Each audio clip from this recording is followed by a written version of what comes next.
Episode 55, Quid Pro Quo. Let's play.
We have been blessed with a rare opportunity, Kira, an audience with an ambassador of the Holy See of Ishgard. We are at a retreat with Sir Emmerich, Lord Commander of the Temple Knights in Camp Dragonhead. It is considered a great honor to serve the Holy See directly as a Temple Knight. Needless to say, their leader wields tremendous political influence. We would be wise to court his favor. For that reason, I consider your attendance essential.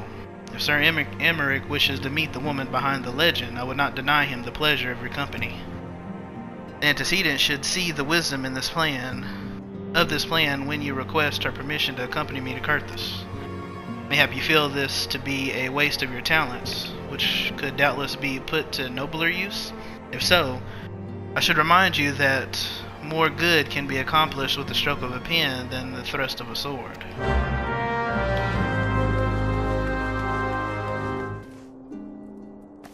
Meeting with an Ishgardian ambassador? By all means, I think it a wonderful idea. We have received no reports of etheric disturbances or unusual beast tribe activity of late. If Alphino believes your presence may help him to secure more favorable terms, I see no reason to deny him.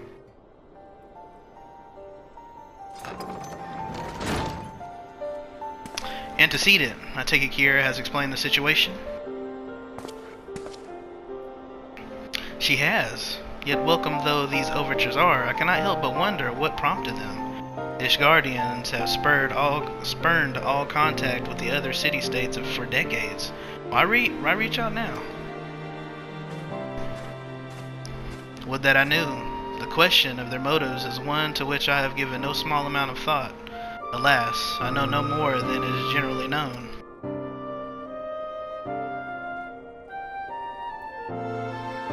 The notoriously reclusive nation of Ishgard, situated at the center of Abalthea's spine, ruled by the Ishgardian Orthodox Church, at the head of which presides the Archbishop. Members of the original Eorzean alliance formed in the wake of Alamigo's fall some 2 decades ago. Friends of convenience who withdrew from the alliance as soon as the Imperial fleet was routed at the Battle of Silvertear Skies. Since which time their borders have remained closed to all outsiders. They have rejected every one of their former allies' calls to reopen dialogue, turning a deaf ear to their neighbors' pleas even when the calamity loomed large.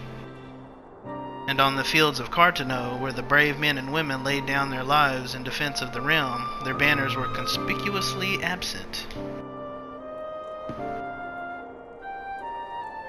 I have tried to convince Ishgard to rejoin the Alliance at every opportunity.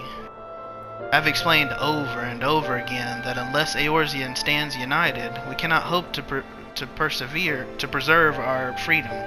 One by one, our nations will fall, as once fell Alamigo.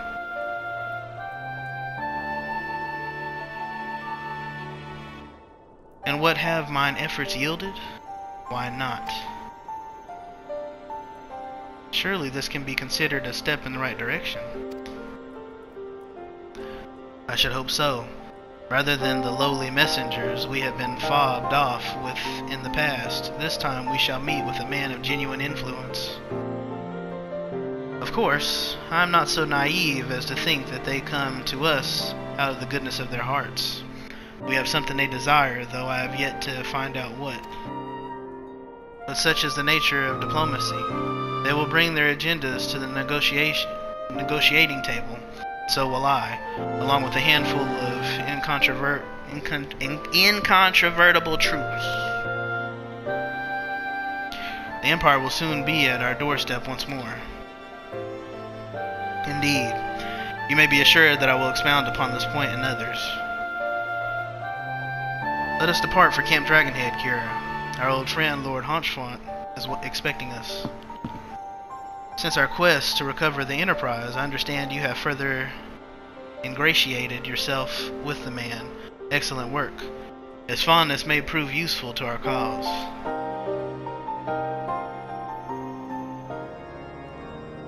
Ah, Kira, ever a welcome sight. Our hearths have been stoked to blazing in preparation for your arrival. It would not do for such a distinguished personage to catch cold while enjoying our hospitality. The gesture is much appreciated. I fear I shall ever struggle in cold climes. Ah, good Master Alphino, an honor as always. Likewise, Lord Haunchfont. Forgive us yet another imposition. I fear we have relied overmuch on your aid since you so generously assisted us in locating the Enterprise. Nonsense. Any debts incurred have long since been repaid. Besides, who can say what the future may bring? House Fortance may even seek the aid of your newly formed Crystal Braves. In any case, I am simply delighted that the Holy See is at last willing to grant you an audience. No doubt your discovery as a Snowcloak helped to justify the decision. This recent resurgence in heretical activity is of grave concern to us all. But to the matter at hand, Sir Emmerich arrived in Camp Dragonhead earlier, and I am told he is eager to meet with you at your first convenience. You are doubtless weary from your journey and desirous to rest a while by the warmth of our earth. But if you are willing to forego such comforts, pray inform the knight stationed outside the intercessory. He will grant you entrance and send word to the other attendees. As inviting as your hearth sounds, I think it best we proceed to the intercessory forthwith.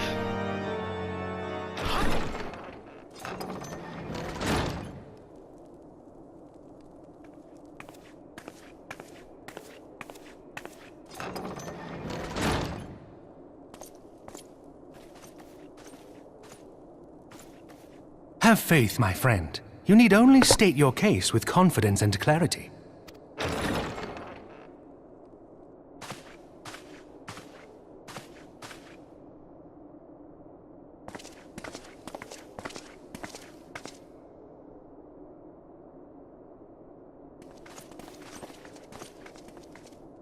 Commander Leveilleur, it is both an honor and a pleasure to meet you. I am Emmerich, Lord Commander of the Temple Knights. Alphino Leveilleur, at your service. Your reputation precedes you, Sir Emmerich. I think we will find that we have much in common.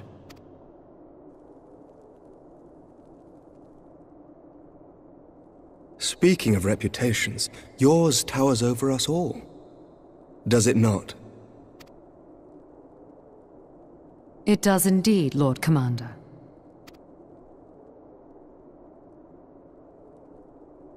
I am not too proud to admit that I have followed your activities with an interest bordering on fascination.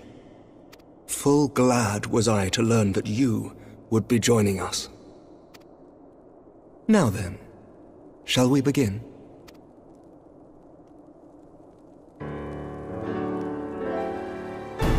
We know full well that the Garleans will return in force ere long. What is more, we have yet to achieve a lasting victory over the Primal Menace. The beast tribes continue to summon their gods, and each incarnation is stronger than the last. Ishgard is not immune to these threats. I must reiterate that it would behoove your nation to rejoin the Eorzean Alliance. Once again, I must respectfully disagree. On what grounds? Despite their presence in Kurthus, the Ixal do not concern us. Their territorial claims pertain to Gridanian lands, and it is the people of Gridania whom they harry. Consequently, the Holy See judges this to be a Gridanian affair, and Ishgard does not intervene in the internal affairs of other nations. Even were that not the case, our forces are wholly committed to the Dravanian conflict. We have not the knights to spare. As for the Garleans, we are not ignorant of history. We have observed the rise and expansion of the Empire, and we agree that it is only a matter of time before they resume their campaign in Eorzea. Then surely it would be in our best interests to present a united front. Mayhap one day, but not yet. Gaius van Belsar is dead, and the legion of conscripts he left behind lacks the will to fight. We think it highly unlikely that they will emerge from behind the walls of their castra for some time. Forgive me, but if Ishgard's position has not changed, why did you agree to this meeting?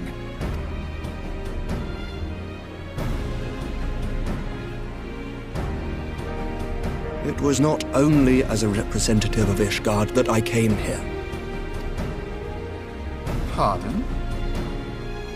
It is not within my power to change Ishgardian policy, regardless of my personal feelings. There is, however, one area in which I may exert a measure of influence. Concerns have been raised over the supplies House Fortin has offered to Revenant's toll. These have led to calls for restrictions on the provision of aid to foreign powers. I can ensure that the shipments continue unabated. Sir Emmerich, we would be in your debt. No, you would not, for I require something in exchange.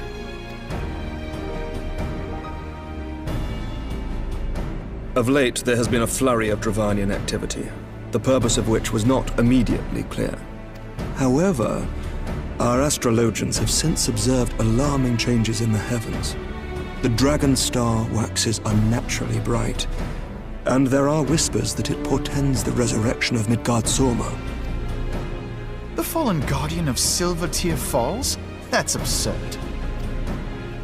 Full many times have I gazed upon the dragon's corpse still wound around the Agrius, and wondered how different our world might be if it yet lived to plague the skies. I do not know, and I do not wish to know, nor does any son of Ishgard. Yet the mere presence of Dravanian forces is not sufficient grounds to send knights to Mordona, whatever our astrologians say. As I told you before, we have not the forces to spare. But we do. So you will intervene on our behalf if we agree to watch over the Keeper of the Lake. Do you accept these terms? I do. I will see that you are kept abreast of any developments. I regret that we could not come to a similar agreement on other matters, but I understand that you are not at liberty to make such decisions.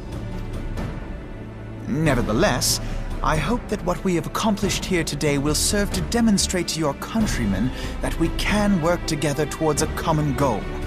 Mayhap one day we shall look back on this moment as the first step towards a united Eorzea. Mayhap we shall, Commander.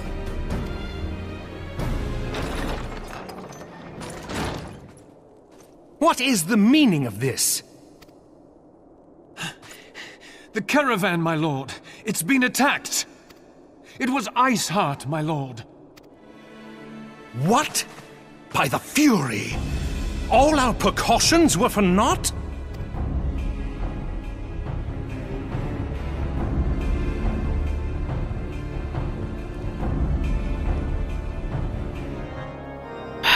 Just when we were starting to make progress. And to make matters worse, the caravan they spoke of was bound for Revenant's Toll of all places. Honestly, if I were so inclined, I should think the gods were conspiring against us. Happily, however, I am not. I would know more of this attack. Let us speak with Lord Haunchfont and find out what he has learned.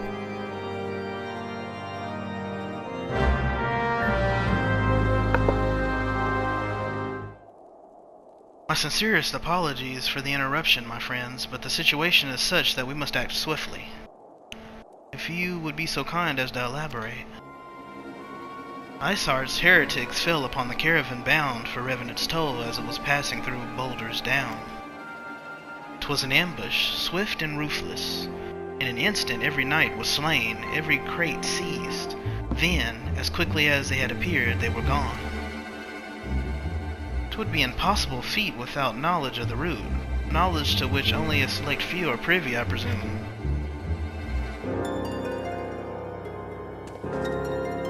Quiet. We can pursue that avenue of inquiry in due course. It seems to me that examining the scene of the ambush should be our first concern. The trail is yet warm. We must act swiftly, as Lord Haunchfont said, lest crucial evidence be lost. You have a knack for discerning hidden truths, Kira. Why don't you go and inspect the ambush site in person? An excellent idea. Inform my men of your intent upon arrival, and they will gladly share their findings. Move along, adventurer. There's nothing for... Lord Haunchfont bid you speak with us. And you must be... Beg your pardon, Scion. As you can see, they left nary a crate behind. Tipped the wagon for good measure, even. The whole thing's a bit odd, if you ask me. Would have been easier to just steal it, though a damn sight harder to conceal it, I'll allow. Reckon they came prepared, probably with wagons of their own hidden away off. But pay no heed to my ramblings. Absent of proof, 'tis naught but speculation. Might be as the squire received care at the observatorium could tell you something more factual. That is, if he's awake. Unlike myself, he was there during the attack. Not that his presence amounted to much. It seems as though we are always one step behind, our quarry ever just beyond our reach, though I would like to believe that the tables are about to turn. I must confess to having certain doubts. A joint effort may succeed where others have failed, but it could yet yield the self-same result. Fortunately, we are not without other options. I trust you haven't forgotten Inquisitor Gilliam. We have not. The mystery of how the heretic remained undiscovered for so long has been much in our thoughts, as has the question of what steps might be taken to prevent a similar breach of security in the future. Accordingly, we conducted an exhaustive and covert evaluation of everyone in White Brim Front. Though some were found to have committed certain minor transgressions, we identified only one possible heretic. If this man has pledged himself to Isart's cause, he will have taken note of the movements of the Temple Knights and the Crystal Braves, and upon recognizing their intent, he may attempt to warn the heretics. The man's watch is to end soon, at which point he must report to Sir Gentremont in the yard. I would have you keep an eye on him. If he ventures beyond the walls, follow him discreetly. Should he meet with a heretic, do not interfere. Simply watch and listen. I have seen to it that the suspect knows nothing which could endanger our plans.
Hey!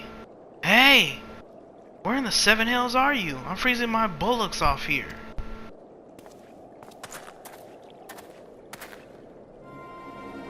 I'm here, you blundering oaf. Why are you late? Standing on the wall. Why else? I have duties to fulfill, you know. Your sole duty is to the... bloody echo. Lower your voice, or they'll hear us in Whitebrim Front. Yes, of course. The Temple Knights are in Snowcloak. This is what you bring to me? We already knew about. Our comrades in Boulder Downs will use the tunnels. Dead before they know what's happening. Nevertheless, if you waste my time again, is that clear?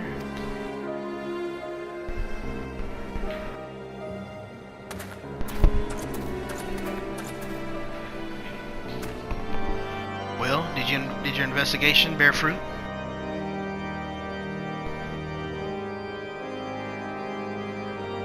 I see. I shall have the man detained at once. His guilt is plain. Would that you could have heard their words more clearly. Yet the few snatches you were able to make out are nonetheless enlightening. It would seem the heretics are aware of our operation and confident that they can thwart it. Their comrades in Boulder Downs are key to their plans, which means it is key to our plans that they be rooted out and put to the sword. We have long suspected that the heretics use a network of secret tunnels to traverse the highlands undetected. Given what you overheard, I fear that Snowcloak may be riddled with such passageways, and that the heretics in Boulder Downs are planning to use them to take our forces unawares. Needless to say, we cannot allow that to happen. A contingent of House Durandare Knights are on patrol in the area, and I shall order them to begin searching for the heretics at once. But knowing nothing of our enemy's numbers or readiness, I cannot say for sure that they will be sufficient. It would put my mind at ease if you could consent to assist my knights with the search. I know they would take courage from the presence of so storied a warrior. Pray rendezvous with them at Boulder Downs. If Halone is kind, we may catch these heretics before their plans come to fruition. Show them no mercy, Kira. The lives of our allies are at stake.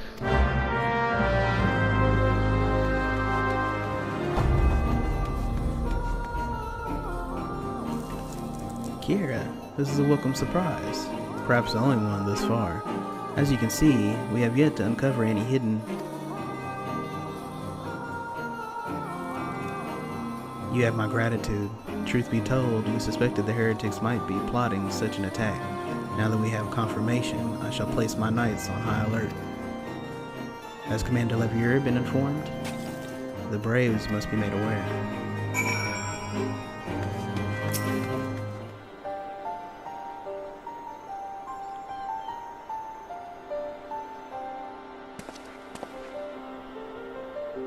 It must be here. I'm certain of it. Why else would they go to such lengths to defend Snowcloak? Just but a pity this discovery comes when our enemy has us at such a disadvantage. Forewarned though we may be, the heretics know the terrain far better than we. I dare not think how many are watching us at this very moment.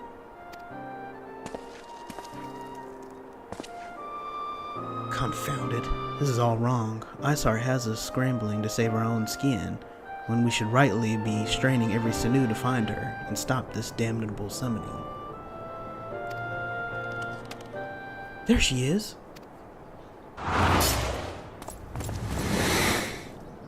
Come here, girl.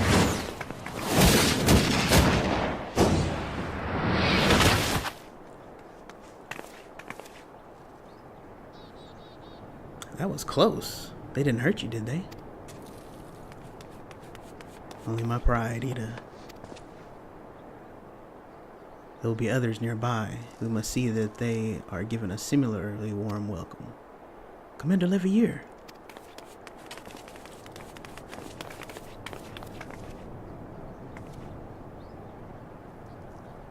There's been development, sir. Together with the Temple Knights, we have secured the entrance to some half-dozen tunnels, after spotting the enemy breaking the surface. But that is not all, sir. We think that one of them may be important. Certainly. The heretics nearly flung themselves upon our swords to defend it. Aha, just as I suspected. Among the swarm of tunnels lies the entrance to Isart's lair. Summon the others. We're going in. A moment, Alpha Node. The tunnel in question is barely wide enough for 2 men abreast. We cannot say with any certainty where it leads, much less what is waiting for us there. Furthermore, we have no way of knowing how many heretics are still lurking here on the surface. What if they were to converge on this point after we entered the tunnel? For all we know, we could be funneling our forces into a trap.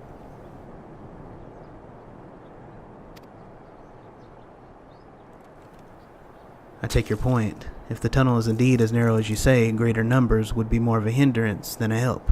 Should we encounter difficulty, our own allies would become an obstacle to escape. A change of plans. While we rendezvous with Sir Emmerich and keep the heretics at bay here, you will go wherever the tunnel leads. If you find Ishart at the end of it, do not let her escape. You venture into the unknown, so see that you are prepared for anything. I suggest you call upon your allies, though not too many or Papalima will sulk.